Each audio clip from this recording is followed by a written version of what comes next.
Hey, everybody. Happy Wednesday, September 23rd, 2020. Just wanted to remind us that Friday progress reports come out. And I was mistaken. I was thinking we had until next week, and we don't. They come out this Friday. So, especially if you're in any extracurriculars, any kind of sport or band or performance kind of a thing, be sure you're passing all your classes. Remember, tomorrow I have tutoring time after school. If you need help, be sure and show up to my Zoom link and you'll find it in Schoology. Or if you need to visit with me at a different time, hey, let me know. I'm here to help you. Just message me and I'll work out a time that works for you if my regular times don't work. So today is a good day. We will use specific text evidence to reach and express reasonable conclusions about an author's intent and a text's meaning. And what do I mean by that? I mean riddle skills, right? We're learning to pay attention to details and infer and figure things out. And it's going to be really fun. Today I will read and focus on finding text evidence to support my claim. So our closing question is, using your riddle skills, what is the theme of Out, Out? And that's the poem that we're going to be reading in just a little bit. It's a really good poem by Robert Frost. So having said that, hey, guess what? Today is a good day, and I'm so glad you're here. Let's do our positive affirmations. I don't know about you, but I've been having trouble with technology today. Things aren't working right, and I'm in kind of a bad mood. I know you can't tell by the way I'm talking, but I don't feel like doing this today. And guess what? I'm going to suffer. I'm going to do what's right no matter how I feel. We all have to learn how to do that. So say it with me. It's going to help you think better on purpose. What are you? Yes, I am smart, confident, and successful. And how do you feel about reading? Especially if you hate reading. Come on, say it to yourself. I love reading. It's so much fun. And how do you feel about testing? Boy, I love doing my best and being successful. And it's important that we all think that way on purpose. So let's get to our work today. I want us to think about what makes good writing. And I love this article by Dan Blah. I think it's Tricarico or something like that. And he is a writer. He writes a blog. And he wrote this article, and he's writing to people who are writers. He's not writing to students. He doesn't want you to just read about it. He wants you to use it. And that's important that we think like writers. So let's read over some of this together. We're not going to read the whole thing. We're going to jump around and kind of focus on what's important. So look what Dan Tricarico says. Before a construction worker builds a house, he or she has to know how to hammer a nail, screw in a screw, and drive a Ford F-150 with a rifle rack and a tool chest in the bed. Sounds like he's from Texas. You may think that last one is a stereotype, but not where I come from. Yeah, he's definitely from Texas. The point is, the builder has to be skilled in the tools of the trade. Writers are no different. We have to know how to use our tools. But before we can master them, we have to know what they are. So writers of fiction use 7 elements to tell their stories. And these apply to poetry as well. Well, a number of them apply to poetry. So we'll focus in on that. For character, I don't need to tell you about characters, right? We all know there's got to be a protagonist and an antagonist, a hero and a villain kind of a thing. But look what he says here about characters. Characters are necessary because we need someone to invest in, to care about, and to root for. If you care about the character, you're going to care what happens to them. Are they going to survive the crash? Are they going to win the fight? And does the bad guy get what's coming to him? And everybody loves it when the bad person ends up with a bad ending. And once again, if your characters are real and your characters are likable, you're much more likely to have your reader like what you're writing. So that's why some of your essays got A's, because you told us great stories about mom and how she worked so hard to finish college and now she has a great career.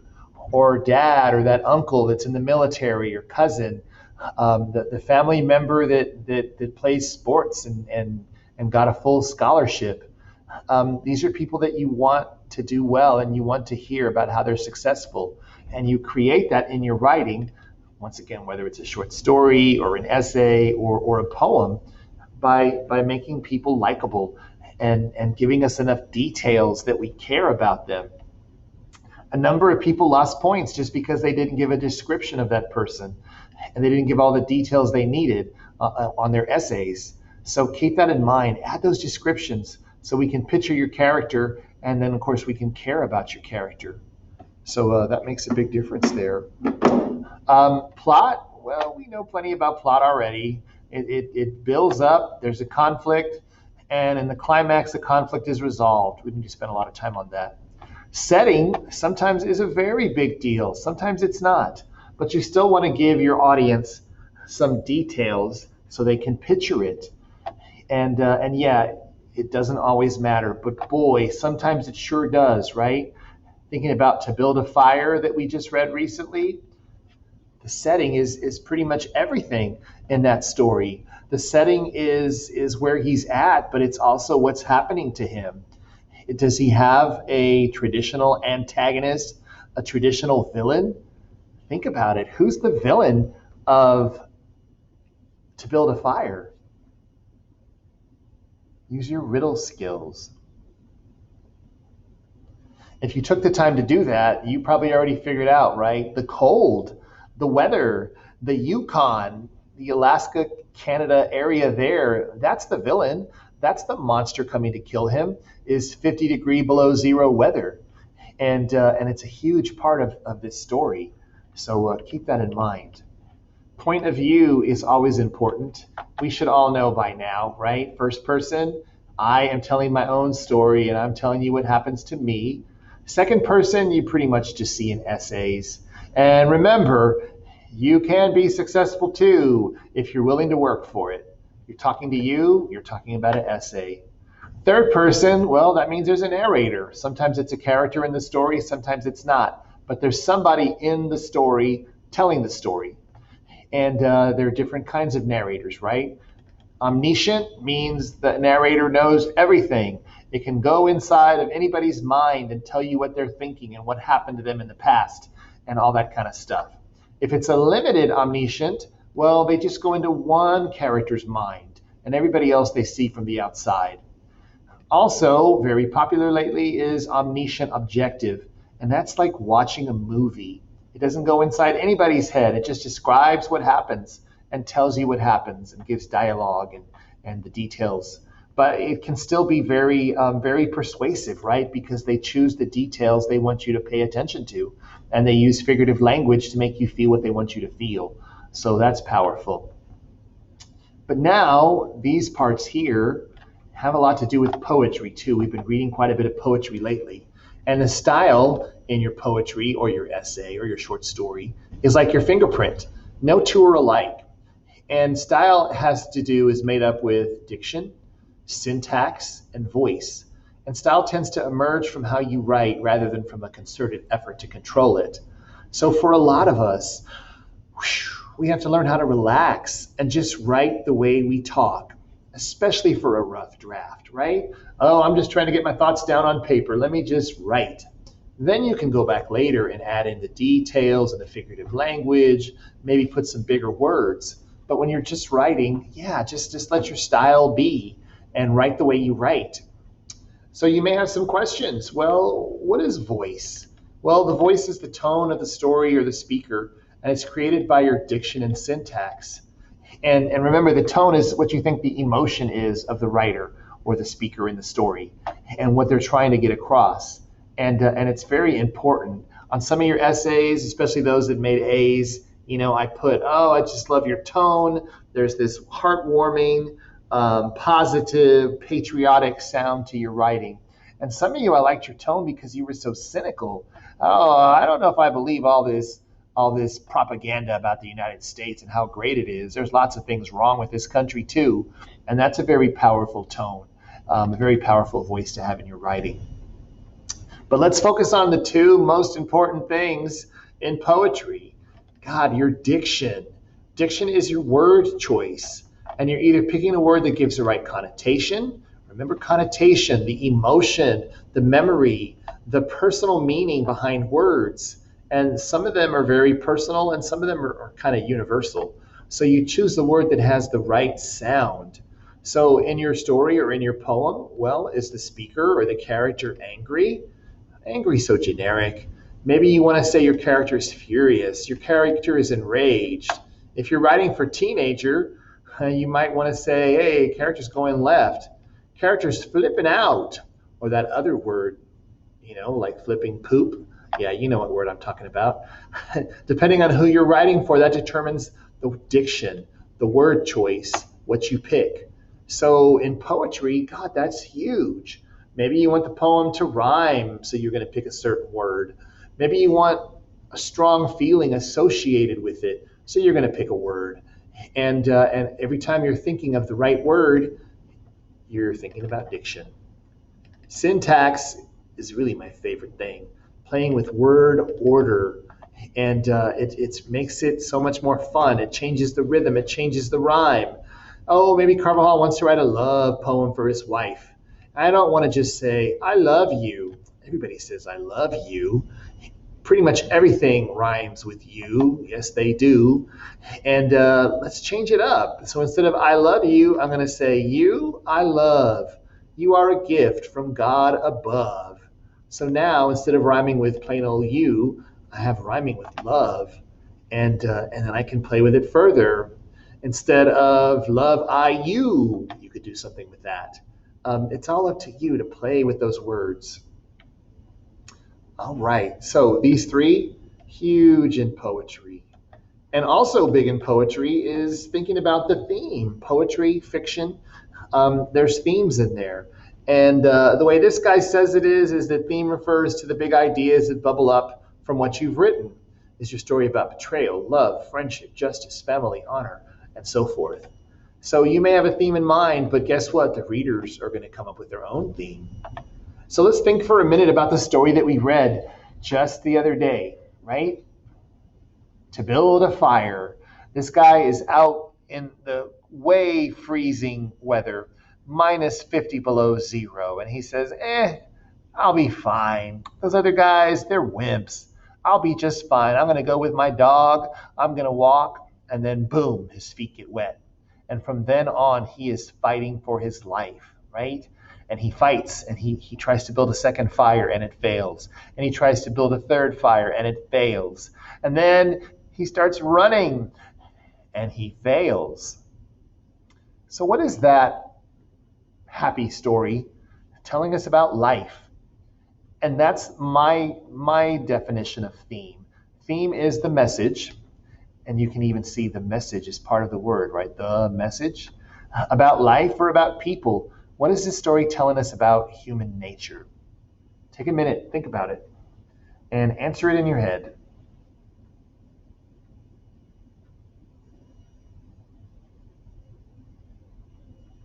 All right, lots of good themes come up for this, right?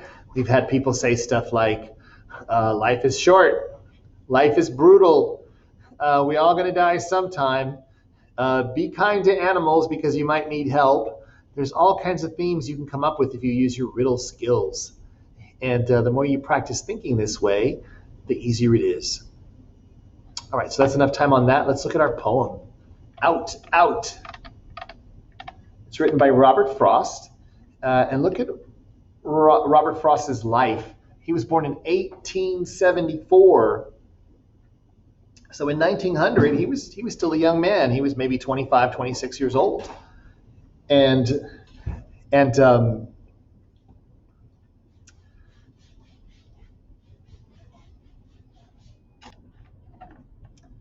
okay, sorry about that. Somebody was at the door. So in 1900, Robert Frost was 26 years old. He grew up in the time period that we were researching yesterday. We looked at those photos of life in the early 1900s. And most of you said, hey, life was brutal. People looked hungry. People looked dirty. People were trying to survive in the cold. And this poem isn't about being in the cold, but it is about life in those times. And as we should know by now, there was much child labor. Kids were working in factories. Kids were working in sawmills. Kids were working on farms. And kids were getting hurt. And kids were getting killed. And that's what this poem is about. Out, Out by Robert Frost. He does a really good job of personifying in this poem and using onomatopoeia. So listen along, read along as I read, and we're going to think about The theme, Out, Out by Robert Frost. The buzzsaw snarled and rattled in the yard, and made dust, and dropped stove-length sticks of wood, sweet-scented stuff when the breeze drew across it, and from there those that lifted eyes could count 5 mountain ranges, one behind the other, under the sunset, far into Vermont. And the saw snarled and rattled, as it ran light or had to bear a load, and nothing happened. Day was all but done. Call it a day, I wish, they might have said, to please the boy by giving him the half hour that a boy counts so much when saved from work.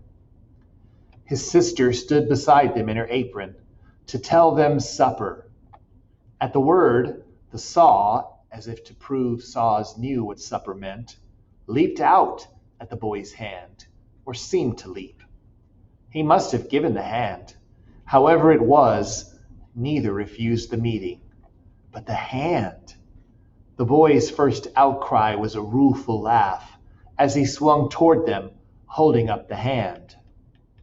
Half an appeal, but half as if to keep the life from spilling. Then the boy saw all, since he was old enough to know. Big boy, doing a man's work, though a child at heart. He saw all spoiled. Don't let them cut off my hand. The doctor, when he comes, don't let him, sister. So, but the hand was already gone. The doctor put him in the dark of ether.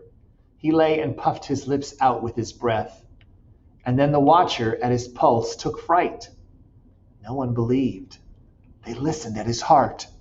Little, less, nothing. And that ended it. No more to build on there. And they, since they were not the one dead, turned to their affairs. And that's how it ends. Just like that. No more to build on there. And they, since they were not the one dead, turned to their affairs. So think about what's going on in this poem. We all know, right, that ether is anesthesia, right? They would do that to put people to sleep so they could operate on them. So that's what they're talking about, the doctor in the dark of ether. And then notice how he plays with the hand, right? I swung toward him, holding up the hand. Does he mean he was like raising his hand to answer a question? Or was he actually holding up the part of his hand that got cut off? You can't really tell. And the more you think about it, the more it makes you wonder. And look at how he uses the word half. Half an appeal, but half as if to keep the life from spilling. Crazy, isn't it? And then at first, good old Robert Frost, he sets the scene, right? He gives us this picture of where they're at. They're probably in a forest, right, by Vermont, up towards in the east. And you can picture them. They're out in a forest somewhere. They're bringing them these logs. They're cutting them up. And then what happens to that boy happens. Let's read it one more time. Out, Out by Robert Frost. Use your imagination. Think about the emotion. And read along with me, please. The buzzsaw snarled and rattled in the yard, and made dust, and dropped stove-length sticks of wood, sweet-scented stuff when the breeze drew across it.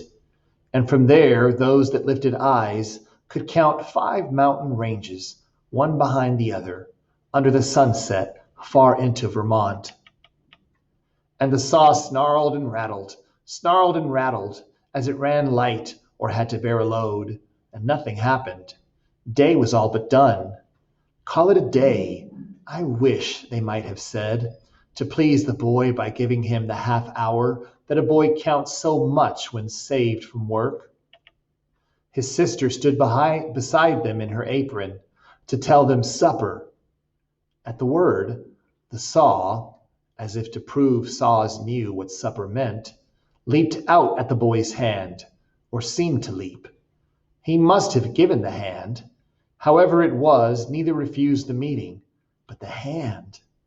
The boy's first outcry was a rueful laugh as he swung toward them, holding up the hand. Half an appeal, but half as if to keep the life from spilling. Then the boy saw all, since he was old enough to know. Big boy, doing a man's work, though a child at heart. He saw all spoiled. Don't let him cut my hand off, the doctor, when he comes.